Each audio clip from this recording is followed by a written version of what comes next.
नमस्कार, संसद टीवी पर आपका स्वागत है। मैं हूं हर्ष रंजन। अर्थनीति, जी हां, वही प्रोग्राम जिसमें हम बिजनेस, फाइनेंस और इकोनॉमी से संबंधित जटिल लगते हुए मुद्दों को बड़ी ही आसान भाषा में समझने समझाने की कोशिश करते हैं। और आज की अर्थनीति बेहद खास है। खास इसलिए कि आज के हमारे मेहमान बेहद खास हैं। वर्तमान में राज्यसभा के सांसद हैं। इससे पहले बिहार के उप मुख्यमंत्री रह चुके हैं। लंबे समय तक, 13 वर्षों तक बिहार के वित्त मंत्री के तौर पर राज्य की आर्थिक स्थिति को गति देते रहे, उसे मजबूत बनाने का काम करते रहे। इतना ही नहीं, जीएसटी से जुड़े रहे हैं। जीएसटी पर उनके सुझावों की बड़ी अहमियत रही है। तो बस शुरू करते हैं आज की अर्थनीति, जिसमें हम बात करेंगे केंद्रीय बजट 2023-24 की।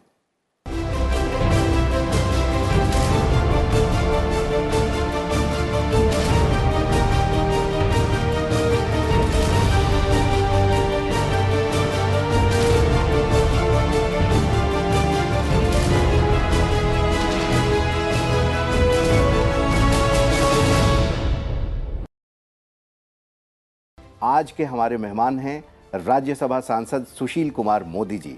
संसद टीवी के स्टूडियो में आपका बहुत बहुत स्वागत है। नमस्कार। केंद्रीय बजट पेश हो चुका है। आपने इसका बारीकी से अध्ययन जरूर किया होगा। इस बजट के वित्तीय पहलुओं, इसके निकट और दूरगामी पहलुओं के बारे में बात करने के लिए आपसे बेहतर भला और कौन हो सकता है। तो शुरू करते हैं। इस बजट की व्याख्या अगर छोटी करनी हो तो आप इसे क्या कहेंगे? ये देश का इंफ्रा बढ़ाने वाला बजट है, ये रोजगार सृजन वाला बजट है, ये जीडीपी को गति देने वाला बजट है, ये आम लोगों को सुकून पहुंचाने वाला बजट है, या फिर वर्तमान वैश्विक आर्थिक परिस्थितियों से निपटने वाला बजट है, उससे मुकाबला कर भारत को चमकता सितारा बनाए रखने वाला बजट है, या फिर कुछ और? आप कैसे व्याख्या कर रहे हैं? देखिए, आपने तो सारे शब्दों का इस्तेमाल कर दिया, लेकिन मेरी निगाह में ये फ्यूचरिस्टिक बजट है। यानी 2047 का जो विकसित भारत है उसकी नींव रखने वाला ये बजट है। लोगों को लगता था कि ये पॉपुलिस्ट बजट होगा, इसमें रेवड़ियाँ बटेंगी, फ्रीबीज की घोषणाएं होंगी, कर्ज माफ़ होगा, बिजली मुफ्त मिलेगी, इस तरह की घोषणाएं होंगी। लेकिन इस बजट के माध्यम से हम 2047 तक विकसित अर्थव्यवस्था कैसे बन सकें, उसको पूरा ध्यान में रखकर, और इसे आप देखेंगे इस बजट में इंफ्रास्ट्रक्चर जो है जी, इसको पर सबसे ज़्यादा अगर ध्यान केंद्रित किया गया। मुझसे अगर पूछे कि इस बजट की दो खास बात क्या है, दो टेक अवे क्या है, एक तो है कैपिटल एक्सपेंडिचर और दूसरा है जो मध्यम वर्गीय लोगों को जो टैक्स में रियायत दी गई है। बाकी तो बीसियों घोषणाएं हैं, अन्य अन्य चीज़ें हैं, लेकिन दो ऐसी घोषणाएं हैं जिसके बहुत दूरगामी परिणाम होंगे। आप एक तरीके से ये कह रहे हैं कि इस बजट का अगर हम कहें कि ग्रोथ इंजन क्या है, तो वो इंफ्रा को हम मान सकते हैं। क्योंकि अगर इंफ्रास्ट्रक्चर पे, कैपिटल पे इतना निवेश किया गया है, जो कि शायद जीडीपी का 3.3% है, 10 लाख करोड़ रुपए, तो इससे जो इसके इफेक्ट्स होंगे वो कहाँ कहाँ होंगे? एक तो सामने नजर आता है कि रोजगार के अवसर पैदा होंगे, और क्या देख रहे हैं आप? देखिए, जब आप 100 रुपया कैपिटल एक्सपेंडिचर करते हैं तो अर्थव्यवस्था पर उसका 2.5 गुना प्रभाव पड़ता है। और मैं दर्शकों को बताना चाहूँगी कि कैपिटल एक्सपेंडिचर का मतलब क्या है।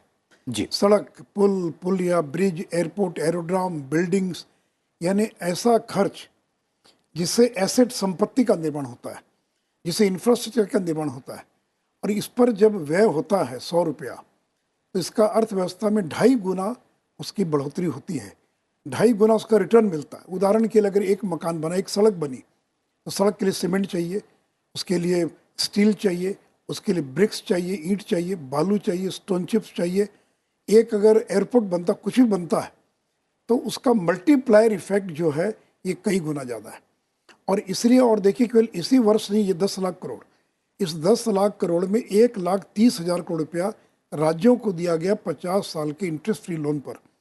और अगर आप इफेक्टिव कैपिटल एक्सपेंडिचर देखें तो 13,70,000 करोड़ रुपया है। जी, यानी राज्य, केंद्र सरकार करीब 3,70,000 करोड़ रुपया इस 10 लाख के अलावा राज्यों को ग्रांट के रूप में देती है, जो कैपिटल इंफ्रास्ट्रक्चर के रूप में या एक्सपेंडिचर के रूप में, और जिसका इस्तेमाल होता है। तो टोटल बजट का अगर आप देखें तो 13,70,000 करोड़ रुपया एक साल के अंदर। और जैसा शुरू में आपने कहा कि पिछले 3 साल से लगातार 33% की वृद्धि हो रही है। हर साल ईयर ऑन ईयर 33% का ग्रोथ। इसका जो अर्थव्यवस्था, इस पर बहुत दूरगामी परिणाम इसके होंगे। और इसलिए, और जब अभी जो निजी निवेश है, प्राइवेट इन्वेस्टमेंट, ये कम आ रहा है कोविड के कारणों से, मंदी के आशंका के कारणों से, तब ये राज्य सरकार, केंद्र का दायित्व बनता है कि कुछ ज़्यादा से ज़्यादा एक्सपेंडिचर करें। और फिर जैसा आपने पूछा, रोजगार, कैपिटल एक्सपेंडिचर से सबसे ज़्यादा रोजगार पैदा होते हैं। और एक आकलन है कि जो 10 लाख करोड़ का एक्सपेंडिचर, उससे कम से कम 80 लाख नए रोजगार पैदा होंगे। और एक होता है रेवेन्यू एक्सपेंडिचर। रेवेन्यू एक्सपेंडिचर मतलब कि लोगों को आप नगद पैसा दे रहे हैं। तो जब नगद पैसा देते हैं किसी स्कीम के तहत, तो उसका रिटर्न केवल 95 पैसा है, लेकिन कैपिटल एक्सपेंडिचर का रिटर्न वो 2.5 गुना है। जी, आपने बहुत सही कहा कि 2.5 गुना कैपिटल जो एक्सपेंस है उसका रिटर्न आता है, और हम उम्मीद कर रहे हैं कि ये रिटर्न होगा, क्योंकि वित्त मंत्री ने भी साफ तौर पर ये कहा है कि देखिए, हम अमृत काल का ये पहला बजट है और ये भारत के अगले 25 साल के भारत की नींव है, एक तरीके से उसका रोड मैप है, जब भारत 100 वर्षों का हो जाएगा उसने। आपने साथ ही सुशील जी राज्यों की बात की, और अगर पूरे बजट को एट ए ग्लांस देखें तो लगता है कि कृषि और किसानों का इसमें खासा ध्यान रखा गया है। न सिर्फ कृषि के आवंटन से, बल्कि दूसरे सेक्टर्स में भी जो आवंटन हुए हैं वो कहीं ना कहीं खेती किसानी से जुड़े हुए हैं।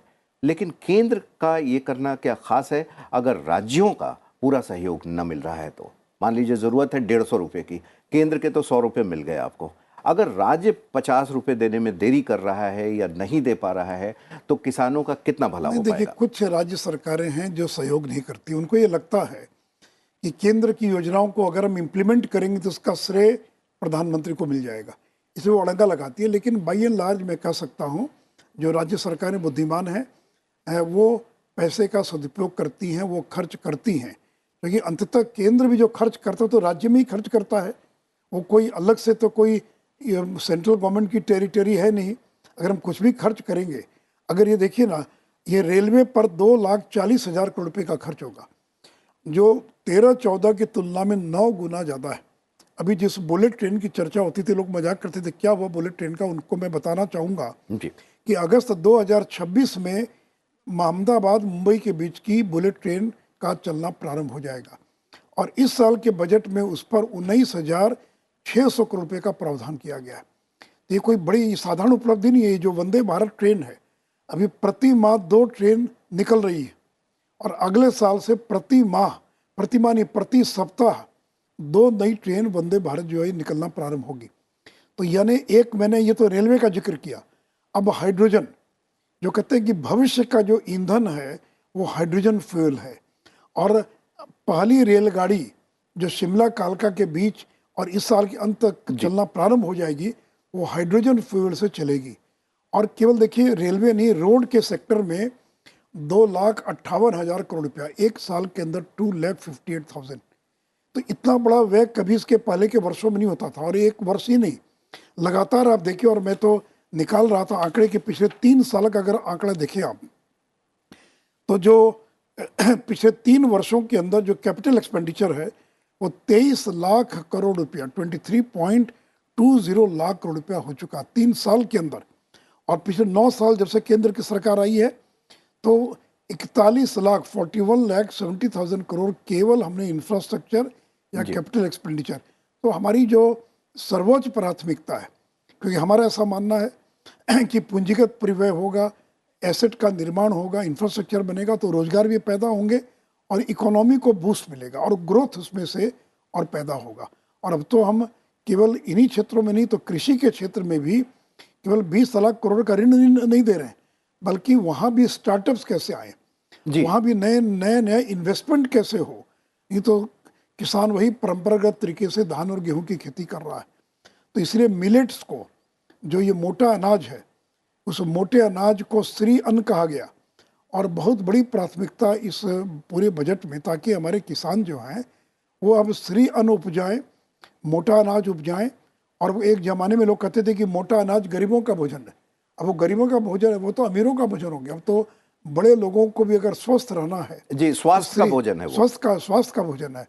तो यानी हर क्षेत्र में इसकी ओर ध्यान रखा गया। और एक और बता दूं कि सड़कों के क्षेत्र में एक और बड़ा प्रयोग हो रहा है करीब 100 वैसे क्रिटिकल इंफ्रास्ट्रक्चर की पहचान की गई है। मान लीजिए कि बंदरगाह है, कांडला पोर्ट है, वहाँ से कोयला उतरता है, शुरू के 20 किलोमीटर 2 लेन है, उसके बाद 4 लेन है, फिर उसके बाद बीच में 2 लेन है, फिर 4 लेन है, और पटना तक कोयला जाना है। तो अब वैसे 100 क्रिटिकल इंफ्रास्ट्रक्चर की पहचान की गई है, और फर्स्ट माइल कनेक्टिविटी और लास्ट माइल कनेक्टिविटी, ताकि हम एंड टू एंड हम कनेक्टिविटी प्रदान करें, वो बंदरगाह हो, चाहे रेलवे स्टेशन हो, चाहे एयरपोर्ट हो। और उसके लिए 75,000 करोड़ रुपए का व्यवस्था इस बजट के अंदर की गई। इसलिए हमारा ऐसा मानना है कि अगर इंफ्रास्ट्रक्चर का विकास होगा तो देश बहुत तेजी से और विकास के रास्ते पर आगे बढ़ेगा। मतलब जो जो अपेक्षाएं हम कर रहे हैं, आम जनता जो अपेक्षा करती है, देश जो अपेक्षा करता है, वो इंफ्रास्ट्रक्चर से पूरा हो रहा है। ये हमारा सबसे बड़ा ड्राइवर हम इसको मान लें वो है। आपने बात की वो रेल, इकोनॉमी का इंजन है, इकोनॉमी का इंजन हाँ, है। अर्थव्यवस्था का वो इंजन है, वो गति प्रदान करता है अर्थव्यवस्था को। और अगर हमको विकास दर चाहिए तो उसके लिए हमको इंफ्रास्ट्रक्चर पर कैपिटल एक्सपेंडिचर हमको ज़्यादा से ज़्यादा करना होगा। बिल्कुल, आपने रेलवे की बात की, आपने रोड की बात की, और ये सिर्फ किताबी बात नहीं है, कागज़ों में नहीं है, हम स्वयं इसको महसूस कर पा रहे हैं। जो ट्रेनें लेट चलती थी, ट्रैक वही है, रूट वही है, रेलवे स्टेशंस वही हैं, लेकिन ट्रेन आज समय पे चल रही हैं, बहुत लेट नहीं हो रही हैं, और उनका टाइम भी बहुत कम हुआ है। लगभग 20 से 25% हमने देखा है कि जो लंबी दूरी की ट्रेन्स हैं उनकी गति बढ़ाई गई है, और इस वजह से उनका कम हुआ है। वंदे भारत एक्सप्रेस भी आप देखें, और लेकिन साथ में सवाल एक, मैं ट्रेन के बारे में एक और बता दूं जी जी, कि हमारे जो रेलवे स्टेशन जिनका आप बात कर रहे थे कि रेलवे स्टेशन में स्वच्छता है, हमारे रेलवे स्टेशन हम एयरपोर्ट जैसा बनाना चाहते हैं। मैं चाइना गया तो मैं अवाक था कि वहाँ का जो रेलवे स्टेशन है वो किसी लगता था कोई एयरपोर्ट पर आ गया। अब भारत सरकार ने तय किया कि इस वित्तीय वर्ष में 13,500 करोड़ रुपया यह खर्च किया जाएगा केवल नागरिक पैसेंजर्स की सुविधाओं के लिए, और जिसमें से लगभग 1275 स्टेशन का और उन्नयन किया जाएगा। और उसमें से जो बड़े बड़े स्टेशन हैं उनको वर्ल्ड क्लास रेलवे स्टेशन कैसे बनाया जाए। इसलिए लोग रेल में यात्रा, Vande Bharat train, bullet train, Vande Bharat train, अब वंदे मेट्रो, ताकि अगर शहर के 50 किलोमीटर की दूरी की भी जो ट्रेन होगी उसके अंदर भी अत्यंत आधुनिक सुविधाएं होंगी। इसलिए हवाई जहाज की जो सुविधाएं हैं उसी प्रकार की सुविधा क्या हम रेल में दे सकते हैं, इस दिशा में भारत सरकार जो है और काम कर रही है। जी। और इसमें काफ़ी सारी आपने बताया कि टेक्नोलॉजी का इस्तेमाल किया जा रहा है, चाहे वो रोड निर्माण हो, चाहे रेलवे का निर्माण हो। टेक्नोलॉजी आपने बताया कृषि में भी काफ़ी इस्तेमाल हो रहा है, और इस बजट में जो स्टार्टअप की बात आप कर रहे थे। लेकिन यहाँ सवाल एक ये ज़रूर उठता है कि गाँव के किसान इस तकनीक को कैसे अपनाएं, क्योंकि तकनीक को अपनाना उन्हें बड़ा जटिल लगता है। अभी भी ऐप के माध्यम से कुछ देख पाना, मौसम कैसा है ये भी देख पाना, बुआई कैसी होनी चाहिए, तो एक्चुअल एम्पावरमेंट ऑफ फार्मर ये कैसे होगा जब तक वो पूरी तरीके से तकनीक का इस्तेमाल नहीं कर पाएंगे? एक तो देखिए, पहली बात तो ये है कि नई पीढ़ी के लोग जो कृषि में जाना जिन लोगों ने बंद कर दिया था वो खेती की ओर जाएं, ये सरकार का प्रयास है। और देखिए, ऐसा नहीं कि हर किसान मोबाइल इस्तेमाल करना जानता है।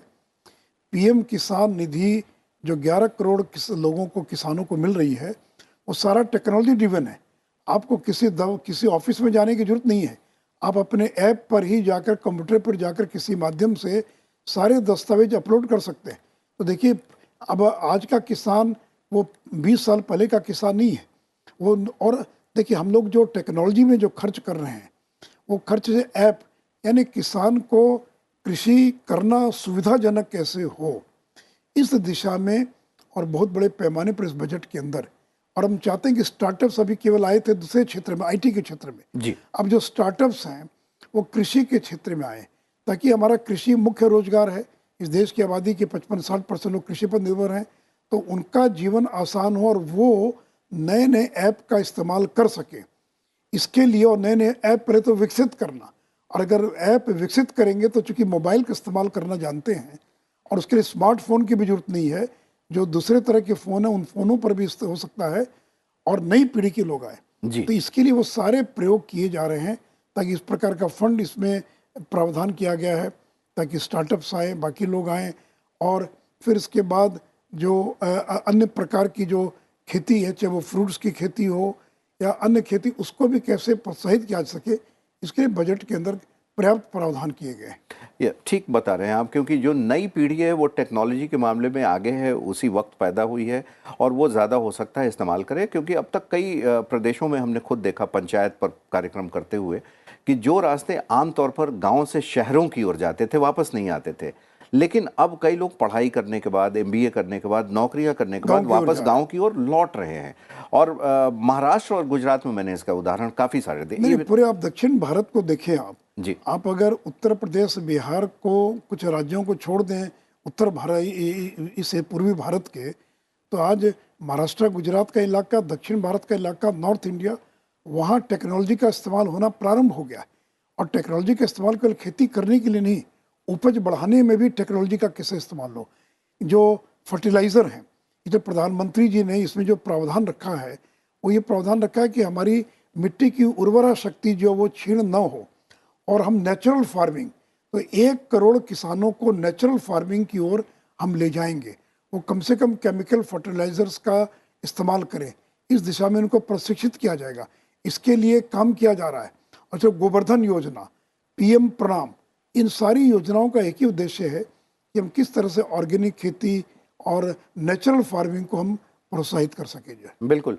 और बजट पेश करते हुए वित्त मंत्री ने उन 7 कारकों का जिक्र किया जो भारत की अर्थव्यवस्था को गति देंगे, इन्हें मजबूत बनाएंगे। और इन 7 को अर्थव्यवस्था का सप्तऋषि कहा गया। सप्तऋषि यानी आकाश के वो तारे जो न सिर्फ रोशनी देते हैं बल्कि दिशा का ज्ञान भी कराते हैं।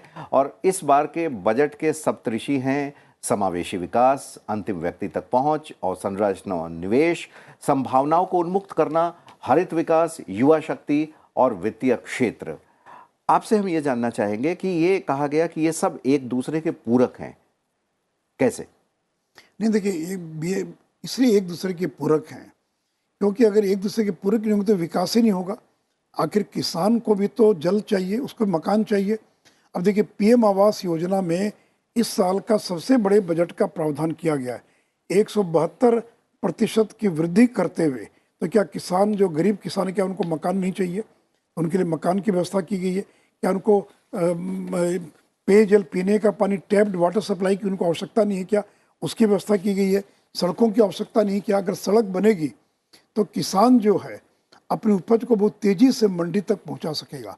अगर बिजली होगी तो डीजल की खेती करने में जितना खर्च आता है उससे काफ़ी कम खर्च में वो अपनी खेती कर पाएगा। अगर वो केमिकल फर्टिलाइज़र के बजाय अगर नेचुरल फर्टिलाइज़र का इस्तेमाल करता है तो उसके ज़मीन की उर्वरा शक्ति जो है बनी रहेगी। एमएसपी के लिए प्रावधान किया गया है, किसानों के लिए मंडियों में वो किस तरह से बेच सके। तो देखिए, सारी चीज़ें एक दूसरे के पूरक हैं और एक दूसरे के साथ मिलकर ही कृषि हो या कोई और क्षेत्र है वो आगे बढ़ सकता है।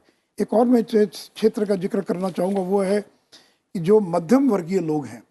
देखिए, इस समय देश में 43 करोड़ लोग हैं जो मध्यम वर्गीय है, 43 करोड़ जी। और 2030 तक इनकी संख्या बढ़कर 70 करोड़ हो जाएगी। और आकलन है कि 2047 में इनकी संख्या 100 करोड़ से ज़्यादा हो जाएगी। तो इस करीब पिछले 16 साल में हम लोगों ने करीब 41 करोड़ लोगों को गरीबी से बाहर निकाला है। बाहर निकाल के। तो ये जो गरीबी से जो लोग बाहर निकले हैं वो मध्यम वर्ग में ही प्रवेश करते हैं। तो मध्यम वर्ग को राहत देने के लिए टैक्सों में भारी रियायत की गई है। जी। और अब 7 लाख तक जिसकी वार्षिक आय होगी उसको किसी प्रकार के आयकर का भुगतान नहीं करना पड़ेगा। उसका देखिए परिणाम क्या होगा कि मध्यम वर्गीय लोग हैं जो सबसे ज़्यादा खर्च करते हैं। तो अगर उनकी बचत होगी तो उस पैसे का इस्तेमाल वो करेंगे बाजार में सामानों को खरीदने के अंदर, तो डिमांड बढ़ेगी। डिमांड ड्रिवन इकोनॉमी हाँ, की बात अगर होकर। एक्सपेंडिचर होगा तो डिमांड बढ़ेगी। जब डिमांड बढ़ेगी तो निजी क्षेत्र का भी इन्वेस्टमेंट इसके अंदर आएगा। और यह एक बहुत बड़ी घोषणा है कि 7 लाख तक वाले लोगों को और टैक्स मुक्त जो है, और करीब 1 करोड़ हमारे देश में ऐसे लोग हैं जिनको इस नई कर व्यवस्था से उनको लाभ मिलेगा। और साथ ही साथ जो कोऑपरेटिव सेक्टर है, जो आप कृषि की बात कर रहे थे, जी। तो कोऑपरेटिव सेक्टर में बहुत बड़ी घोषणाएं की गई हैं। वहाँ ये कहा गया कि देश के करीब 60,000 से ज़्यादा जो कृषि प्राथमिक सहकारी समितियां हैं उनको कंप्यूटराइज किया जाएगा। 2600 करोड़ रुपए का बजट में प्रावधान किया गया उनको कंप्यूटराइज करने के लिए। फिर हमारी जो प्राथमिक सहकारी समितियां हैं, अगर वो लोन लेती हैं या पैसा जमा करती हैं तो 2 लाख तक वो कैश लोन ले सकती हैं या कैश विड्रॉ कर सकती हैं। अभी वो सीमा बहुत कम है, लेकिन किसानों के पास चूँकि हिसाब किताब रखने की दिक्कत होती है। फिर जो हमारे छोटे व्यापारी उनको भी ध्यान रखा गया, जिसको कहते हैं प्रिजम्पटिव इनकम टैक्स। तो यानी 2 करोड़ जिनका टर्नओवर है, अगर वो चाहे तो केवल 8% अपनी आय दिखाकर, यानी उसको अभी 2 करोड़ की सीमा को बढ़ाकर 3 करोड़ कर दिया गया। जी जी। यानी 24 लाख रुपया वो अपनी आय पर इनकम टैक्स दे सकते हैं। उनको कोई ऑडिट नहीं होगा, कोई बुक कीपिंग नहीं करना है, कोई उनके यहाँ और किसी प्रकार की जांच पड़ताल नहीं होगी। उसी प्रकार जो प्रोफेशनल्स हैं, डॉक्टर, इंजीनियर, व्यापारी, वकील, अभी तक प्रिजम्पटिव इनकम टैक्स 50 लाख रुपए तक पर था। यानी 50 लाख अगर आप कमा रहे हैं तो 25 लाख आपका खर्च माना जाएगा और 25 लाख पर आप और इनकम टैक्स पे करेंगे। जो अब 50-50% जी, करते थे। अब उसको बढ़ाकर 75 लाख कर दिया गया। जी तो इसलिए आप देखेंगे बजट में, आप सीनियर सिटीजन्स जो वरीय नागरिक हैं, लोगों की उम्र बढ़ती जा रही है, अब उनके लिए प्रावधान किया गया कि 15 लाख तक, 30 लाख तक, अभी 15 लाख तक अगर वो बैंक में जमा करते बचत योजना में तो उनको 8% का ब्याज मिल रहा था। जी। अब वो उसको बढ़ाकर 30 लाख रुपए तक वो जमा कर सकेंगे। तो जो लोग रिटायर करते हैं, 30 लाख अगर जमा कर दिया तो उनको 20,000 रुपया प्रति माह उनको केवल ब्याज के मद में मिलेगा और जो टैक्स फ्री होगा। उसी प्रकार महिलाओं के लिए, जो महिलाएं हैं उनके लिए एक बचत योजना की घोषणा की गई है। जैसे पहले किसान विकास पत्र था, वो महिला विकास पत्र है, और वो जो विकास पत्र महिलाओं के लिए, उसके अंदर वो अगर 2 लाख तक का अगर निवेश करती है तो उनको 7.5% का ब्याज मिलेगा। महिला सम्मान पत्र जी इसे हाँ, कहा गया महिला है। सम्मान पत्र उसका नाम दिया गया। महिला सम्मान पत्र 2 लाख रुपए तक 2 जी साल वो कर सकते हैं। आपने बिल्कुल टैक्स की बात कही। लगातार हम देख रहे हैं कि ईज ऑफ डूइंग बिजनेस ही नहीं है, ईज ऑफ डूइंग एवरीथिंग की ओर हम लगभग बढ़ रहे हैं, क्योंकि ये कर प्रक्रिया तो इतनी जटिल है कि पहले लोग भागते थे और धीरे धीरे अब इसे आसान बनाया गया है, इसमें कहीं कोई शक नहीं है। लेकिन अभी भी एक, अगर आप इस पे टिप्पणी करना चाहें कि जो पुरानी कर व्यवस्था थी, जिसको हम ओल्ड रिजीम बोलते हैं, और जो नई व्यवस्था है जिसके 7 लाख तक कोई टैक्स नहीं लगेगा, जिसका जिक्र कर रहे थे, अभी भी लोगों के बीच में थोड़ा असमंजस की स्थिति रहती है कि फ़ायदा इसमें होगा, फ़ायदा इसमें होगा। क्या करना चाहिए? बाय नहीं, डिफ़ॉल्ट तो है न्यू टैक्स। नहीं, ऐसा है कि ये दोनों विकल्प खुले हैं। आपको अगर लगता है कि मुझे पुरानी योजना में जाने से ज़्यादा लाभ है तो पुरानी योजना में जाइए। अगर आपको लगता है नई योजना में लाभ है तो आप नई योजना में जा सकते हैं। आप हर साल ऑप्शन बदल सकते हैं। अगर इस साल आप नई योजना में गए, अगले साल आप चाहें तो पुरानी योजना में जाइए, ये आपको तय करना है। देखिए, पुरानी योजना का जो सबसे बड़ा एक नेगेटिव साइड ये था कि फोर्स्ड सेविंग थी। आपकी आमदनी 7 लाख है लेकिन 2 लाख रुपये आपको सेविंग करना ही पड़ेगा। और किस में सेविंग करना पड़ेगा तो सरकार बताएगी कि आप LIC में सेविंग कीजिए, इंश्योरेंस में कीजिए, या PPF में कीजिए, या फलानी चीज़ में ATC के कीजिए। जो नियम। हाँ, ये बाध्यता थी कि इन्हीं विकल्प। अब आपके पास आप टैक्स फ्री हैं और आप चाहें 2 लाख या 3 लाख भी आप शेयर्स में कर सकते हैं, म्यूचुअल फंड में कर सकते हैं। तो अब आपके पास विकल्प खुले हैं। इसलिए ये जो जो छोटे, जो जिसको कम आय वाले लोग हैं, 15 लाख तक की आय वाले लोगों के लिए मेरे हिसाब से जो न्यू टैक्स रिजीम है वो ज़्यादा फायदेमंद है। ज़्यादा आमदनी वाले लोगों के लिए संभवतः पुरानी टैक्स प्रणाली जो है, लेकिन सरकार देखिए चाहती कि धीरे धीरे जो कंसेशंस हैं, जो एग्जम्पशंस हैं, उसको सरकार विड्रॉ करना चाहती है। पूरी दुनिया में टैक्सेशन की प्रणाली बहुत सरल है। जी। अब मेरे जैसे व्यक्ति को भी CA रखना पड़ता है। अब समझ में नहीं आता है किस चीज़ में कितना एग्जम्पशन है, कितना डिडक्शन है, क्या कंसेशन है, फिर कागज रखिए। अब तो सिंपल है, 7 लाख है, 10 लाख आपका है, आप परसेंटेज जोड़ लीजिए कि आपको कितना टैक्स देना, जोड़कर कैलकुलेटर से जमा कर दीजिए। तो इसलिए सरल कर की प्रणाली है, लेकिन सरकार ने दोनों के विकल्प खोल कर रखे हैं बिल्कुल। और इसलिए लोगों को तय करना है। दूसरी एक और मैं ध्यान आकृष्ट करना चाहूँगा, वो है डिजिटल सुपर पावर। भारत दुनिया की डिजिटल सुपर पावर बनने की दिशा में आगे बढ़ रहा है और ये ईज ऑफ डूइंग बिजनेस का एक प्रकार है। आपने देखा हो जनधन खाता, आपने आधार और मोबाइल, और आज जो पब्लिक डिलीवरी है, अभी मिस्र के राष्ट्रपति आए थे भारत के दौरे पर, वो समझना चाह रहे थे कि भाई हमारे देश में इतना ज़्यादा लीकेजेस है, आपने कैसे लीकेजेस को बंद कर दिया। तो ये जो जनधन, आधार और मोबाइल, ये जो जैम की जो ट्रिनिटी है, ये जो त्रिगुण है, जी। और उसके कारण आज 100 रुपये अगर केंद्र सरकार भेजती है किसी के खाते में, तो उसके खाते में 100 का 100 रुपया पहुँचता है। कोई बिचौलिया नहीं, कोई दलाल नहीं, मिनटों क्या सेकंड्स के अंदर करोड़ों लोगों के खाते में पैसा चला जाता है। जबकि आज भी अमेरिका में अगर लोगों को पैसा देना, मदद करनी है तो उनको 2 महीना, 3 महीना, 4 महीना लगता है। तो ये जो हमारा डिजिटल सुपर यूपीआई, अभी यूपीआई आ गया। अब यूपीआई के द्वारा आज सब्जी बेचने वाला भी क्यूआर कोड लेकर बैठा हुआ है। अब जाइए और क्यूआर कोड और यूपीआई के द्वारा पेमेंट कर सकते हैं। और इन सबको देखते हुए भी बजट में कई प्रावधान रखे गए हैं इसीलिए आगे। बजट के अंदर इसका जो अगला चरण है, जी, और खास करके नौजवानों के लिए ये आर्टिफिशियल इंटेलिजेंस की चर्चा हो रही है। तो 3 centre of excellence artificial intelligence के और ये विकसित किए जाएंगे। उसी प्रकार 5G आ गया। 100 केंद्र इंजीनियरिंग कॉलेजेस में, संस्थानों में विकसित किए जाएंगे जहाँ पर 5G आधारित नए नए ऐप्स जो हैं और वो डेवलप किए जाएंगे। भारत चाहता है कि हम दुनिया का डिजिटल सुपर पावर बन सके। हमारा कोविड के समय में आज भी अमेरिका के लोगों को कोविड का सर्टिफिकेट नहीं मिल पाया, और हमारे यहाँ लोगों ने जैसे ही टीका लगवाया विद इन सेकेंड्स उनको आपके सर्टिफिकेट पास मिल गया। डिजिटली उपलब्ध है। डिजिटल उपलब्ध है। ये तो काफी ये बड़ी प्रगति थी। डिजी लॉकर, जी, आपके 13 करोड़ लोग हैं जिनका सारे डॉक्यूमेंट्स डिजी लॉकर में पड़े हैं, आपको कैरी करने और की अब जरूरत नहीं है। आभा है जिसमें आप मेडिकल अपने सारे रिकॉर्ड्स तो रख इसलिए सकते जो हैं। भारत से मैंने कहा कि 2047 का भारत कैसे होगा, जी। इसलिए हाइड्रोजन जो एनर्जी है उसके लिए करीब क्षमा करेंगे, जो एनर्जी ट्रांजिशन है जी, उसके लिए 35,000 करोड़ रुपए के बजट के अंदर प्रावधान किया गया है कि हम किस प्रकार से हाइड्रोजन एनर्जी की ओर बढ़ सके। उसके लिए करीब 20,000 करोड़ रुपए से ज़्यादा का प्रावधान किया गया है। तो इसलिए नरेंद्र मोदी भविष्य दृष्टा कह लें या दूरदृष्टि वाले व्यक्ति हैं। इसलिए केवल आज की चिंता नहीं की, आज की चिंता तो की उन्होंने, लेकिन भविष्य की भी चिंता की, ताकि आज हम जो नींव रखेंगे उसी पर विकसित भारत का निर्माण होगा। और ये बात स्पष्ट तौर पर कहा गया है कि ये जो बजट है ये रोड मैप है अगले 25 साल का। और हाइड्रोजन जिसकी बात कर रहे थे, जीरो कार्बन एमिशन पे हम 2070 तक ज़रूर पहुंचेंगे। आज आपसे बात करके बहुत ही आनंद आया, बहुत अच्छा लगा, क्योंकि बजट को आपने बहुत बेहतरीन तरीके से डिकोड किया। आपका बहुत बहुत शुक्रिया अर्थनीति में आने के लिए। धन्यवाद। तो दर्शकों, आज की अर्थनीति में इतना ही। अगले सप्ताह फिर किसी विषय पर आपसे मिलेंगे। तब तक के लिए हमें दीजिए इजाज़त। नमस्कार।